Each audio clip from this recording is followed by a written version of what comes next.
I've always cared deeply about authenticity, not in a loud way, not as say everything or show everything. For me, it was always about alignment between what I believe and what I do, between my personal values and company goals, and between what's inside and what I show to the outside. So let me ask you this. What if being authentic isn't about expressing everything, but knowing exactly what to let shine through? What changed over time wasn't my belief in authenticity. It was my understanding of distortion. I do have a background in AV engineering, so I naturally think in terms of signals and systems. In engineering, distortion happens when a signal is altered between source and output. And that's how I think about authenticity now. It's reducing distortion of your inner signal and your outer behavior. No unnecessary loss, no unnecessary addition.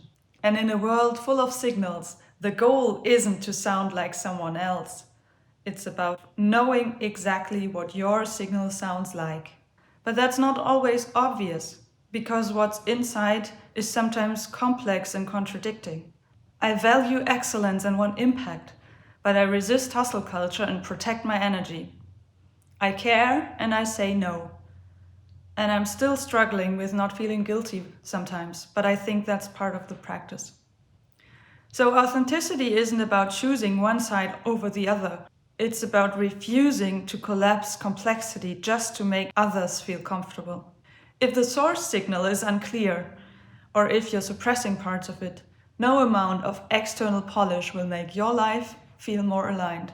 And that's why authenticity is about clarity, not expression. And this is where things become uncomfortable. Because being authentic means holding opposites.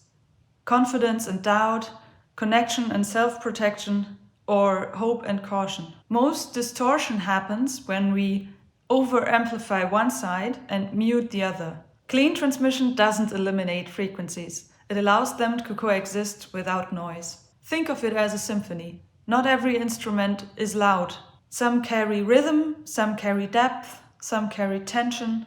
And distortion isn't sounding different. It's when your output no longer reflects your source. Research looked at what happens when people chose goals that reflected their internal values instead of external pressure. Those who chose goals that were aligned with their own motivation showed higher well-being, persistence, and long-term satisfaction. Another line of research explored what happens when there's a gap between who you are and who you think you're supposed to be. The larger the gap, the more stress and emotional strain people reported. Together, the conclusion of this research is simple. Alignment isn't just philosophical. It affects energy, mental health, and performance. Psychological flexibility, the ability to hold contradictions without self-attack, is what makes alignment possible. Authenticity isn't a clean story, it's structural honesty. You can understand all of this intellectually, but alignment isn't decided in theory, it's detected in experience. And often the first place you notice isn't your thoughts, it's your body. For me, misalignment feels like having a knot inside of me. It's just a numb feeling of something isn't right. And when I feel aligned, this isn't there. And that scales to the point where I feel this weird combination of being scared and excited at the same time.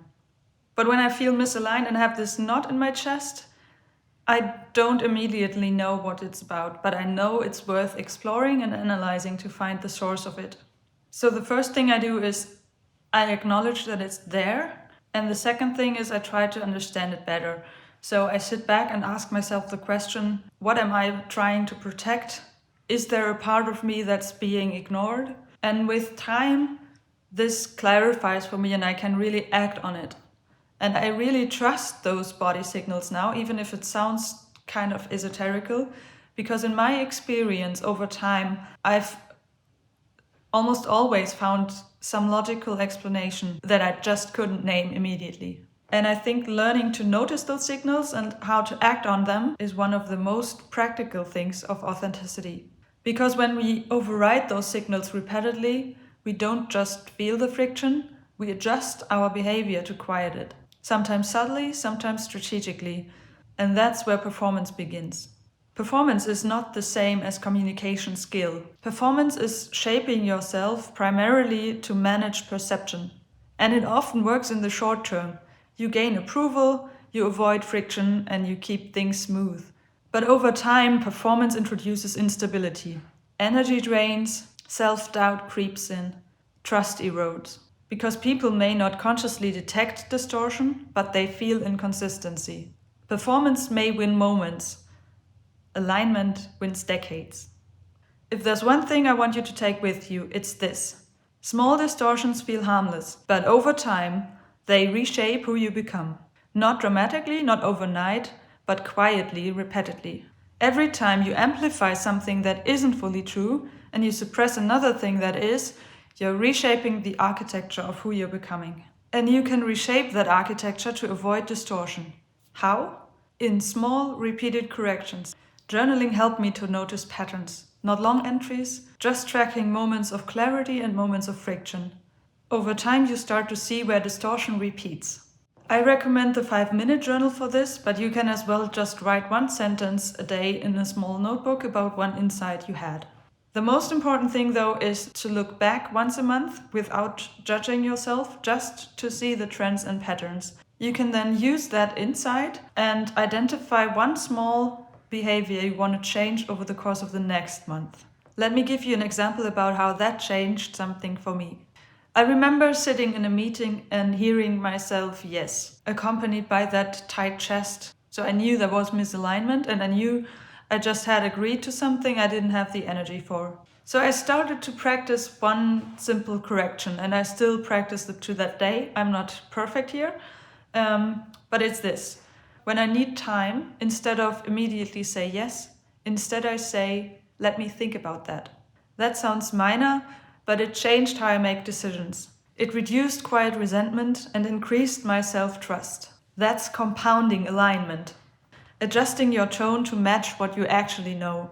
Shipping something aligned instead of perfect. Ending a conversation cleanly when the cost appears. Behavioral science supports this. Microhabits like this compound into long-term identity level change. Over time, they reduce distortion and they narrow the gap between your actual self and your expressed self. And something shifts. You begin to trust yourself more, and others begin to trust you more. Signal integrity isn't achieved once. It's the small acts, the tiny course corrections, that compound over time into a life that actually aligns. And this doesn't just apply to individuals. At personal level, authenticity is habit. At brand level, authenticity is consistency between message, promise, and added value. At a company level, authenticity is whether incentives, hiring, and decision filters match the values written on the wall. Slogans don't scale, systems do. In an organization, leadership is essentially designing the conditions for harmony, clarifying the core vision, and choosing people whose natural signals strengthen that direction. When people constantly have to distort themselves to fit in, the system becomes noisy. Leadership is about designing the conditions so everyone can contribute their true signal. When I speak about leadership here, I do mean corporate leadership. The kind that shapes culture, that makes strategic decisions, and that's responsible for outcomes. But leadership isn't limited to titles. Anytime your decision affects other people, your clarity or lack of it influences a room, you're acting like a leader. Leadership is stewardship of influence, and influence amplifies whatever signal you carry. It's easy to appear aligned when things are stable, when there's time, when there's no meaningful cost, when the stakes are low. But alignment is not truly visible in comfort. It becomes visible under pressure. Pressure is interference. Market shifts, financial strains, personal risks.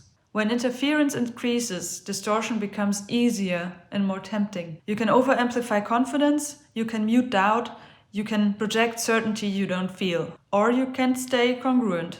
Not rigid, not reactive, just internally consistent, even when it costs something. That stability is what builds long-term trust. Not intensity, not inspiration, stability. A clean signal doesn't avoid pressure.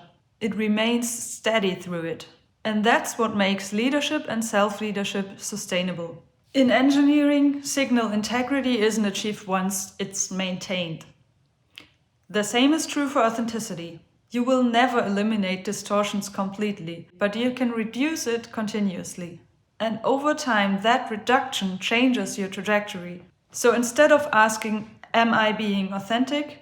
Ask, where can I reduce distortion today? That question is small enough to act on and strong enough to reshape your direction. If you're someone who wants to think about leadership, systems, and alignment in this way, then this channel is for that. Not performance, not noise, but deliberate calibration.